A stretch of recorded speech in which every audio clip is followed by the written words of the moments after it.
Guys, ano to guys? Ano tong klaseng halaman guys? 'Di ba nakikita ko yun sa mga post ng iba guys na ito daw halaman na to ay nakakalason. Totoo pa po? Totoo po ba guys? Yan. Totoo ba yun? Ano bang tawag sa halaman na to? Bakit sa amin naman doon sa sa aming bahay ng kapatid ko, sa amin din, meron kaming ganitong halaman. Kasi kung totoong nakakalason guys, bakit kailangan nating tangkilikin itong mga halaman na to? Nakakalason pala to guys. Totoo po ba yun? Totoo ba yun? Gaano katotoo guys na nakakalason pala itong mga ganito?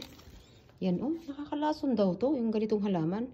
Bakit kailangan natin siyang ilagay sa ating bahay kung nakakalason, kung delikado naman, di ba po? Yan. Sinong may meron dyan sa inyo? Totoo ba yan? Comment down below kung sinong mayroong ganito sa inyo na nakakalason daw. Yan. Totoo ba? Kasi ano lang ako curious lang ako na bakit natin ilagay sa ating bahay, mga tahanan, sa loob ng tahanan, kung ito ay nakakalason. Paano ba mangyari nakakalason itong ganitong sabi kasi nila kapag nakagat ang dagta daw ay nakakalason talaga. Gaano katotoo ba guys? Gaano katotoo? Totoo ba talaga na nakakalason ito? Yan.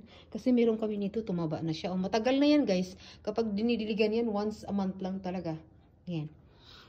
Itong anthurium ko, anthurium na yan, anthurium. Muntik na yang mamatay. Yan.